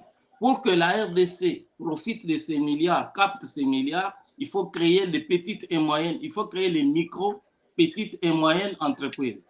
Et il y a eu des accords qui sont signés entre la Chine et la RDC dans le cadre des minerais stratégiques. Pour que la RDC bénéficie de ces accords, il faut créer des entreprises. Pourquoi? Puisque lorsqu'on fait tous ces accords de partenariat, ce n'est pas l'État congolais qui va créer des entreprises. Nous ne sommes pas à l'époque du communisme. Donc, un homme politique qui crée un parti et qui dit qu'il va faire les champs, c'est un menteur. Ça n'existe nulle part dans les sciences politiques, ça n'existe pas. Dans les stratégies de développement, ça n'existe pas. Alors, maintenant, l'opposition ira et peut-être n'ira pas. Elle ira aux élections. Si les préalables trouvent leur réponse, c'est notamment tout ce que j'ai évoqué tout à l'heure. On change la Cour constitutionnelle, on change la loi électorale, on change l'équipe de la CENI, on audite les fichiers électoraux. Mais en même temps, ils iront si tout ça a été accepté comme tel. Mais il y a aussi une autre branche qui pense que, une autre classe politique qui pense que Félix Tshisekedi est quand même beaucoup plus comme on le dit toujours, puisque l'opposition, d'une autre manière, réclame un dialogue. Or, si on organise les dialogues aujourd'hui, les bénéficiaires, c'est Félix Tshisekedi, puisque chaque dialogue débouchera sur une transition peut-être de 3 ans ou 4 ans. Il peut peut-être leur donner une carte, donnez-moi alors 5 ans, ou 3 ans, ou 4 ans, je vous donne certaines responsabilités, et lui restera le président de la République. Comment est-ce que vous pensez que Félix Tshisekedi dit non, les élections doivent avoir lieu en décembre? Il a même souligné lors de son discours du 30 juin. Alors, est-ce que vous pensez que Félix Tshisekedi est en train de jouer sur quelque chose, ou bien sur la psychologie de l'opposition? Leur accorder les dialogues, c'est lui qui gagne, en principe. Mais il refuse. Est-ce que vous ne comprenez pas qu'il y a quelque chose là, peut-être du côté de Félix Tshisekedi en lui-même? Avant de répondre à cette question, il faut d'abord rappeler à nos téléspectateurs qu'il y a eu un phénomène que les gens sont en train maintenant d'oublier. Ces derniers temps, on s'est réveillé un matin, on dit non, Kabila va parler. Alors que moi, j'avais dit aux gens depuis très longtemps, on a vu même des gens de certains nostalgiques qui disent que non, on vous a dit ce n'était pas venu du hasard. Kabila leur a dit, je vais parler. Oui, en fait, ce qui se passe avec Kabila, c'est quoi? Il est là à Kingakati, il fait ses affaires, et puis quand il a envie de rigoler ou de s'amuser un peu, il dit, appelez-moi ces gens-là, j'ai envie de comédiens pour me prélasser un peu. Puisque, comment voulez-vous qu'une personne qui veut parler, il menace de parler? Alors que bon, peut-être il est en train de chercher des phrases, des mots. En fait, c'est très important. J'ai dit ça pourquoi? Puisque, tu vois, par exemple, les gens du PPRD ne se sont pas enrôlés. C'est pour cela que j'ai dit ça. Pourquoi ils ne se sont pas enrôlés? Puisqu'ils attendaient que Kabila leur donne l'autorisation d'aller s'enrôler. Or, Kabila, je répète que Kabila a déjà quitté la politique. Il n'a pas quitté la politique. Non, Francine Moyoumba dit que le silence ne veut pas dire qu'il a quitté la politique. Il travaille, comme l'a dit Maman Olive. Mais en fait, Kabila n'a pas quitté la politique de son propre gré. Et il y a eu la loi sur la protection des anciens chefs d'État. Cette loi, un jour, nous allons chercher, toi et moi, nous allons chercher Mutinga, Modeste Mutinga, Mutushahi. C'est lui l'auteur. C'est lui l'auteur, oui. Oui, c'est lui l'auteur de cette loi. Pourquoi on a fait cette loi? Puisqu'il y a la lettre et l'esprit de la loi. Les gens voient la lettre, mais ils ne voient pas l'esprit. Pourquoi on a fait cette loi? On a fait cette loi, les législateurs ont fait cette loi pour amener l'ancien chef d'État à quitter la scène politique quand il a fini ses 2 mandats. C'était ça l'esprit de la loi. On te protège, on te donne les privilèges dont tu as besoin, tu as la bonne vie, tu ne souffriras pas jusqu'à la fin de ta vie. En retour, la loi, en fait, les privilèges qu'on donne à l'ancien chef d'État ne sont pas gratuits. On te donne, tu donnes. Lui, il a donné en retour son départ de la politique. Mais pourquoi il ne parle pas? Il vous distrait qu'il va parler, mais pourquoi il ne parle pas? Il va parler. Il va parler. Soyez patient. En fait, ça, c'était un début de réponse à ta question. C'est-à-dire que, tu vois, par exemple, les gens du PPRD ne se sont pas enrôlés, mais ils n'ont commis aucune infraction, puisque, je répète qu'ici en Australie, le refus de voter entraîne une amende et tu peux même être emprisonné, puisque les élections sont obligatoires. C'est-à-dire le fait de voter est obligatoire. Mais comme la loi n'impose aucune contrainte électorale au Congo pour que les gens soit deviennent des électeurs ou des candidats, tous ces gens-là aujourd'hui, Fayoulou ira faire la campagne où il n'a plus Moïse Katumbi, il n'a plus Mbemba, il n'a plus Yamouissi, il n'a plus Matungulu, il n'a plus Mozito.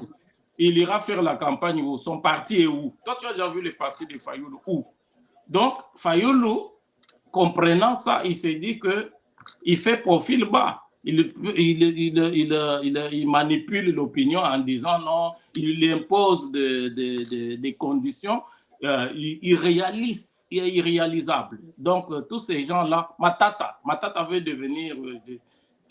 D'ailleurs, j'aimerais profiter, HK, pour préciser, par exemple, en ce qui concerne les personnes qui disent que non, on s'acharne sur moi puisque je suis candidat président. Actuellement, il n'y a pas encore de candidat président en RDC. Il n'y en a pas encore. Non. Comment ça? Mais il y a des déclarations. Il y a déclaration d'intention maintenant. Non, le seul candidat, c'est le président de la République. Pourquoi? Puisque la Constitution lui donne la possibilité, le droit de se représenter. Donc, le président de la République est élu pour un mandat de 5 ans renouvelable une seule fois. Donc, le président, du point de vue constitutionnel, est candidat. En dehors du président, il n'y a aucun autre candidat en RDC. Donc, tous les gens qui disent, pourquoi? Puisque la CENI n'a pas encore autorisé le dépôt de candidature pour les candidats présidentiables.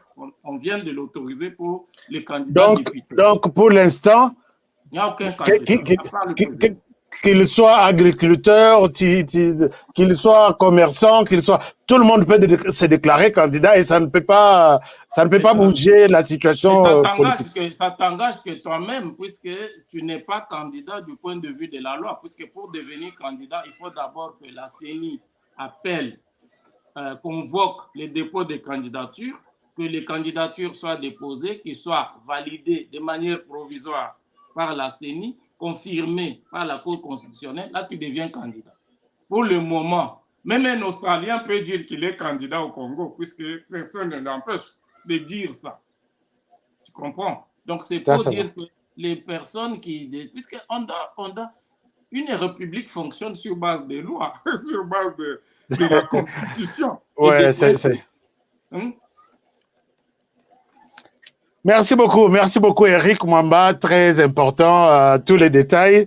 Alors, nous atterrissons par rapport à cette émission et vous êtes en train de préparer une conférence en France. Je suis aussi invité dans cette conférence. De quoi il est question? En fait, on prépare une conférence sur les développements local des 145 territoires de la RDC. C'est un méga projet qui a été mis en place par le président de la République, avalisé par le gouvernement. Mais en fait... Et c'est ça la conférence? Non, ça c'est autre chose. OK. En fait, l'idée de cette conférence, c'est que le gouvernement, nous en étudiant, personnellement en étudiant le projet du gouvernement, j'ai constaté que le gouvernement va doter les territoires des infrastructures qui relèvent du domaine régalien, c'est-à-dire les bâtiments administratifs, les écoles, les hôpitaux, les routes, et des dessertes agricoles, les routes nationales, les routes provinciales, ce sont des infrastructures qui relèvent du domaine régalien de l'État, qui vont permettre le redéploiement de l'autorité de l'État. Parce qu'à chaque, comme tu le sais, tu as sillonné tout l'ensemble du territoire national, il y a beaucoup d'endroits et beaucoup, presque, je dirais, la quasi-totalité des territoires où il n'y a pas l'autorité de l'État, puisque ne serait-ce que par l'absence du bâtiment administratif, Ouais, vous ça c'est n'avez vrai. pas la présence de l'autorité. Alors, ce projet va faire en sorte que l'autorité redevienne présente, que l'autorité redéploie ses moyens régaliens. Maintenant, il va rester la partie que nous avons décidé en tant que citoyens, à laquelle nous avons décidé de nous consacrer, de nous intéresser et de travailler. Pour le développement des territoires, maintenant, il faut recourir à l'entrepreneuriat et au tiers secteur. Les tiers secteurs, l'entrepreneuriat, c'est le fait de trouver des solutions aux problèmes de communauté en créant des micros, des petites, des moyennes entreprises. Ouais. Et le tiers secteur, c'est l'ensemble des coopératives, des associations, des fondations, etc. Donc, la conjugaison maintenant de tout ça en complémentarité avec l'État, parce que l'État ne pourra pas développer la RDC seul, les citoyens ne pourront pas développer la RDC seul. Il faut qu'il y ait mariage, il faut qu'il y ait partenariat entre l'État et la RDC. C'est ça l'objet de la conférence que nous allons organiser le 28 octobre 2023 dans la ville de Rennes, à l'ouest de la France. Pourquoi nous avons choisi cette ville? Nous avons choisi cette ville puisque tout simplement, c'est une région qui a développé un modèle économique qui s'est positionné en France et en Europe comme fournisseur de tous les produits laitiers, la viande du porc, la viande de volaille, et sur le plan touristique, le Mont Saint-Michel, qui fait partie de cette merveille du monde, qui est plus visité que la Tour Eiffel, se trouve dans cette partie. Et le Breton, ils ont fait ces modèles économiques sans l'intervention de l'État central qui se trouve à Paris. Donc nous voulons aller là-bas pour travailler avec les Bretons. Pourquoi ne pas faire ce genre de projet en RDC? Pardon? Pourquoi ne pas faire ça en RDC? En fait, on a voulu... Vous voulez faire ça en France, autour des Tours Eiffel, tout ça, mais en RDC, il y a aussi l'échangeur. Il y a aussi des endroits où il faut faire ce genre de projet, non? Non, en fait, on a décidé d'aller on ne va pas le faire à Paris, j'insiste encore. On a décidé d'aller dans une région qui a été développée par les paysans, qui a été développée par les habitants, qui n'ont pas attendu que le gouvernement central puisse le faire. Puisque aujourd'hui, les débats au Congo, HK, lorsque les gens parlent du social de la population, ils pensent que l'État doit donner la nourriture à la population, alors qu'en réalité, il faut que les gens se mettent au travail, il faut que les gens produisent et que l'État joue son rôle, qui est le rôle de sécuriser, qui est le rôle de normaliser, qui est le rôle de réguler. Et l'État, nous sommes en discussion en tant que citoyens avec l'État, citoyens de la diaspora et citoyens du pays, pour que l'État puisse accorder des facilités procédurales et des exonérations fiscales et douanières, et que les premiers entrepreneurs ne soient pas considérés comme des Chinois, des Américains, des Australiens, mais les premiers entrepreneurs au Congo doivent être d'abord des Congolais. C'est-à-dire à travers des petits capitaux. Plusieurs capitaux mis ensemble, ça permet de développer un territoire, ça permet de développer un pays. D'accord, merci beaucoup Eric Mwamba. Beaucoup de commentaires, mais il y a quelques commentaires qui m'intéressent ici. D'abord, il y a notre ami Paul Boisvida qui vous dit merci HK. HK, merci d'avoir invité ton interlocuteur. J'apprécie bien ses analyses. Merci beaucoup Paul Boisvida, c'est quelqu'un qui nous soutient, qui soutient cette chaîne depuis des années. Donc, toutes les années que nous avons sur YouTube, lui aussi est avec nous. Alors, il y a Patrick qui dit « Ton interlocuteur n'a pas répondu à ta question. Pourquoi Félix Tshisekedi ne cède pas au dialogue ?» Oui, en fait, il ne faut pas céder au dialogue puisque le processus électoral... Alors qu'en réalité, c'est lui qui en est bénéficiaire, quoi. Non, en fait, puisque le président de la République est un légaliste, le processus électoral est irréversible et qu'il n'y a aucun... Vous savez, la loi électorale qu'on a aujourd'hui a été proposée par les députés de la MOCA. Ouais. La loi électorale qu'on a... C'était le Tondoul à l'époque. Le Tondoul, oui. C'est la loi le Tondoul, en fait. Oui, a été proposée par les députés de la MOCA. C'est-à-dire que les gens ne doivent pas suivre Moïse Katumbi. Quand Moïse Katumbi dit que je suis l'ami de Félix Tshisekedi, venez, on va aller travailler avec Félix Tshisekedi, les gens viennent. Quand Moïse Katumbi dit aux gens, non, je n'aime plus Félix Tshisekedi, quittons, les gens quittent et puis ils disent qu'il faut remettre en cause le processus électoral. Non, le processus électoral est irréversible. Il y aura les élections. Moi, ce que je propose au président, c'est d'organiser après les élections, parce que ce n'est pas lui qui organise, mais c'est l'État, bien sûr, à travers la CENI, puisque c'est l'État qui donne les moyens. Moi, ce que je propose, c'est qu'après les élections, le président ait le courage, dès le premier mois, après l'investiture, qu'il ait le courage qu'on modifie la Constitution, qu'on puisse instaurer un régime présidentiel et qu'on puisse prendre certaines lois. Vous savez, pour développer un pays, il faut le courage politique. J'ai déjà annoncé que si je serais au Parlement, je serais porteur de ce projet. C'est déjà écrit, la révision de la Constitution. Notamment l'article 217, quelque chose qui dit la RDC, pour des raisons de paix. Et je crois la RDC peut céder même 300 km de son territoire pour protéger les accords internationaux et créer la paix. Moi, je vais porter ces projets de la révision de la Constitution. Mais il y a quelqu'un d'autre qui dit, vous n'avez pas encore fini, il dit que c'est CNN qui dit, qu'est-ce que vous pensez? Il faut définir un montant de 500 000 $ comme condition de participation aux élections pour un parti politique. Vous pensez aussi que il est dans les bons? C'est une bonne proposition? Ce n'est pas une condition difficile puisque un terroriste, par exemple, un groupe terroriste qui veut soutenir un candidat peut lui donner plus que 500 000 $. Ce n'est pas une condition difficile. Il faut réduire il faut supprimer... C'est par exemple, il y a des candidats qui ont par exemple, on prend le cas de Moïse Katumbi. Il peut rater l'argent, 500 000, mais quand il fait recours, peut-être au pays de son père, l'Israël est riche, hyper riche, on peut juste lui balancer 500 000 sans problème. Et les Congolais qui n'ont pas ces 500 sont pénalisés, mais d'autres qui ont...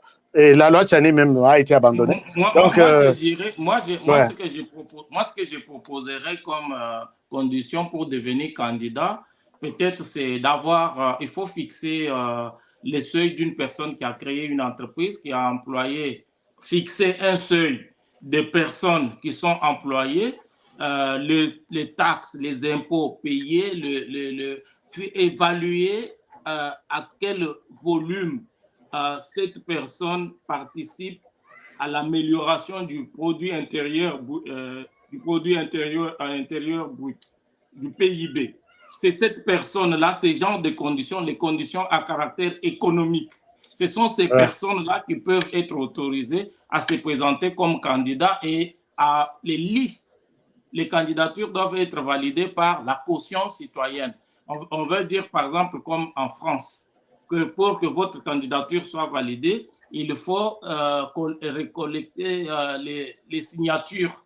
Et le nombre de signatures, par exemple, 10% de la population. C'est-à-dire, nous sommes 125 millions de Congolais. Il faut avoir au moins une liste de 1 million, quelque chose, de personnes qui ont signé, qui t'ont autorisé à devenir candidat, même sans payer de l'argent. Thérèse Moula-Madou dit que les élections ne nous apporteront rien, mes chers frères. Donc, c'est dans les bons sens de privilégier peut-être les dialogues et non les élections? Ou dire peut-être que... Ou elle revient sur ton idée du genre les élections ne contribuent pas au développement du pays? Non, en fait, le président de la République, en tant que garant du bon fonctionnement des institutions, n'a pas besoin de dialogue. Il doit prendre seulement une ordonnance pour supprimer les partis politiques. C'est tout. C'est tout ce qu'il doit faire. Et puis dire, OK, il n'y a pas de parti politique pendant 15 ans. Pendant 15 ans, lui, il reste, il implémente son projet de société. Et 15 ans après, s'il échoue, il sera jugé par l'histoire. Il faut prendre des mesures impopulaires. Il ne faut pas faire des dialogues. Il ne faut pas faire des élections. On termine par Assoumani qui demande votre numéro de téléphone. Ouais, vous avez mon numéro de téléphone, il est où, Assoumani? C'est plus 61 450 896 135. Donc pour le Congolais, les Belges, les Français belges, c'est plus 61 450 896 135 pour les Belges. Voilà. Merci beaucoup. Merci Eric Mwamba. Merci aux amis téléspectateurs, vous qui avez eu les temps, vous avez accordé les temps aujourd'hui à suivre cette émission. Peut-être une conclusion en 1 minute, comme ça on se sépare pour aujourd'hui. Eric Mwamba. Bon, la conclusion, je recommande à nos téléspectateurs de lire un livre intitulé « Religieuses abusées en Afrique ». On parle de sœurs religieuses abusées. Le titre du livre, c'est « Religieuses abusées en Afrique, faire la vérité ». Le livre est écrit par sœur Mary Lembo. Elle est togolaise. Elle a écrit ce livre à la suite de ses recherches doctorales. Et quand vous lisez ces livres, vous verrez les aventures des évêques et comment ils violent les droits de l'homme en abusant des filles qui viennent pour se présenter comme religieuses. Les prêtres, la technique, la stratégie des prêtres, c'est quand les jeunes filles arrivent selon cette recherche, c'est de leur refuser d'abord à manger. Vous savez, les filles, en tant que femmes, elles ont des besoins, leurs besoins intimes, par exemple, lorsqu'elles ont des menstrues. Alors, comme elles n'ont pas de salaire, elles doivent demander de l'argent même pour acheter le savon, pour acheter la nourriture. Alors, la stratégie des prêtres et des évêques, c'est de fermer les robinets pour contraindre les filles et même les sœurs religieuses à avoir des rapports sexuels avec elles et d'exiger les avortements. C'est dans le livre. Il y a plusieurs autres études qui sont sorties sur la pédophilie, comment les prêtres sont en train d'abuser. Donc, les prêtres catholiques, les évêques au Congo doivent se taire. Ils n'ont pas le droit de se mêler de la politique. Et moi, j'invite les partis, les grands partis comme l'UDPS. Je déplore l'amnésie des personnes comme les Augustin Kabouya. Augustin Kabouya pense que diriger un parti, c'est d'aller faire la matinée politique, monter sur la table, ou soit de suivre le président de la République. Tu n'es pas dans les institutions, tu ne dois pas suivre le président. Il faut utiliser un grand parti comme l'UDPS, organiser des marches contre les évêques, que les évêques arrêtent de nous distraire, et il faut que les gens qui sont dans la communication, par exemple, institutionnelle, exposent les aventures des évêques, par exemple, les viols. Je vais exploiter ces livres-là. Je vais exploiter ces livres-là page par page, puisqu'en RDC, nous sommes loin de tout ça, toutes ces réalités. Vous allez trouver dans ces livres les témoignages des filles et des sœurs religieuses qui sont abusées par les mêmes évêques qui sont en train de nous casser les tympans avec des aventures. Ils sont nostalgiques de la papauté à l'époque où les papes étaient à la fois les chefs religieux et les chefs politiques. Cette période de l'Antiquité est déjà révolue. Comme dans la République, le principe de laïcité est garanti. Il faut que les évêques puissent fermer leur bouche tout simplement. Merci beaucoup Eric Mwamba, merci pour ces explications. Chers amis, c'est par ici que nous mettons un point final pour aujourd'hui à cette émission. Merci de votre attention, vous avez été nombreux à à suivre cette émission avec beaucoup d'attention. Tous les détails de M. Eric Mwamba, journaliste d'investigation, qui nous a fait honneur aujourd'hui avec son journal, grand journal, cd.com, pour nous révéler toutes les enquêtes sur lesquelles il travaille depuis un temps. Et la question de Madame Eve Bazaïb a été au cœur de notre échange d'aujourd'hui. Merci. Si vous avez aimé l'émission, je vous encourage de nous laisser tous les commentaires possibles. Qu'est-ce que vous pensez de ce qu'il a dit? Est-il à côté de certaines réalités? Est-il sur la bonne voie? Est-ce que nous pouvons encore l'inviter prochainement? Ça sera encore à vous de nous dire ce que vous avez saisi, ce que vous pensez de son passage dans cette émission. Mais je sais que vous l'avez toujours réclamé et il est toujours avec nous pour participer à tous ces débats. Alors, merci beaucoup. Si vous voulez aussi faire partie des invités, annoncez-vous, dites-nous sur quel point vous allez vous exprimer et l'antenne est ouverte à tout le monde, la chaîne est ouverte à tout le monde sans discrimination aucune. Alors, nous sommes là et nous allons aider la République démocratique du Congo à avancer. Si vous avez aimé cette émission et que vous étiez ici pour la première fois, avant de quitter, abonnez-vous et faites-nous ça, un like, ça nous fera du bien. Je vous aime bien et je vous retrouve demain pour un nouveau numéro. Prenez bien soin de vous et travaillons tous dans la beauté des choses car chaque jour est une vie. À demain. Bonne soirée chez vous. BioEbs Cacao est un cacao en poudre de première qualité, mêlant l'utile à l'agréable, originaire d'Afrique. Les bio-cacao possèdent des propriétés médicinales et aphrodisiaques naturelles et puissantes. Un autre cacao n'est composé d'aucun arôme artificiel, d'aucun colorant ou de conservateur. Avec de l'eau chaude, de l'eau tiède ou du lait, profitez d'un tendre goût des cacao. Avec BioEbs Cacao, vous êtes assuré de retrouver une capacité physique optimale. Un complément alimentaire conçu pour les hommes augmente la libido pour une santé sexuelle positive. 30 minutes après l'usage, vous avez des résultats positifs. C'est la première fois que j'ai goûté un complément alimentaire sain, propre, bio, sans produits chimiques et sans aucun effet secondaire et qui fait des merveilles. Tout ce qui est écrit pour ce produit est vrai. Bien fait et pour le cœur et la morale, lutte contre l'hypertension et le diabète. En tant que médecin, je vous conseille d'utiliser. Et pour devenir distributeur, écrivez-nous sur gemsociety1@gmail.com.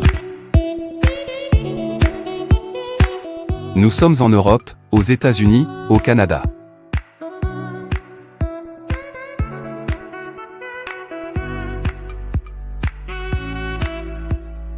Nous sommes aussi en France et en hors des Congo.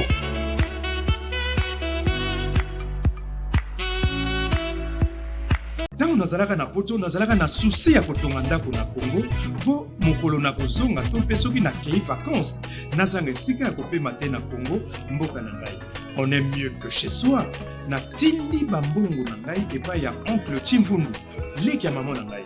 Noko Chimfundu azwi ngai lokola mpunda na ye. Depuis on a fait ça qui a $15,000 mais bah yebisi na place moko kozamba moins cher. Bon, yo le bakini. C'est le perruque. Moi eza muke, nazo bakisala misato.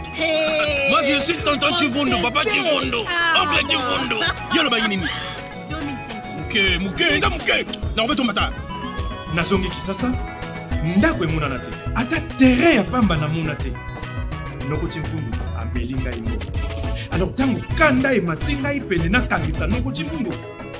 Nazui solution. MB Assistance Immobilière. Vous voulez être propriétaire de maison à Kinshasa et partout en RDC sans stress de construction et sans être roulé? C'est simple. Souscrivez dès maintenant, moyennant paiement de $300 par mois et après 10 ans, Nyongo Sele au commis propriétaire. Nicole Lupin. Mais tu peux aussi occuper ta maison avant la fin du crédit. Pour tout contact, agence MB Assistance. Dans MB Assistance Immobilière, Bissonios Fungola Namaboko, Bankolo Lupin. Avec MB Assistance Immobilière, clé à la main, tous propriétaires.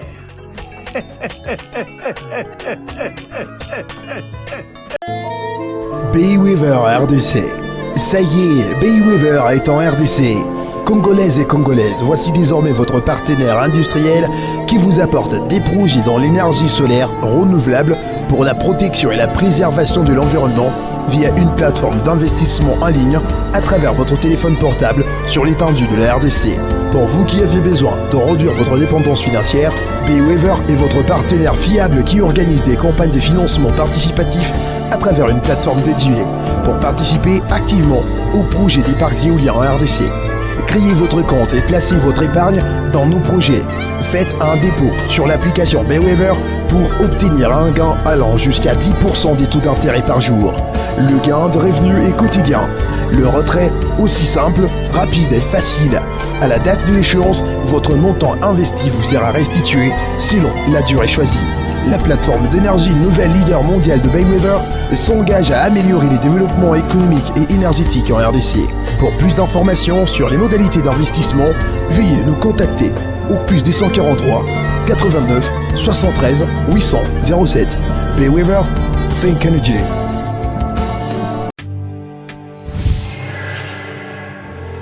Après le lancement de la Cité Kimia, la société Codiasimo présente le Square VIP Kimia. Parce que nous croyons que désormais tout Congolais doit posséder une parcelle en République démocratique du Congo, Codiasimo facilite l'accès à l'achat de votre terrain en toute sérénité et surtout en toute sécurité.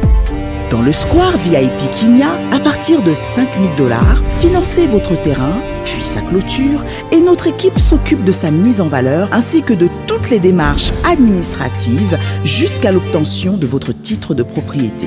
De plus, vous avez la possibilité de construire votre maison seule ou de nous confier votre projet immobilier. Désormais, que vous soyez du Congo ou de sa diaspora, avec Codiasimo, vous êtes à la meilleure adresse pour construire la vôtre.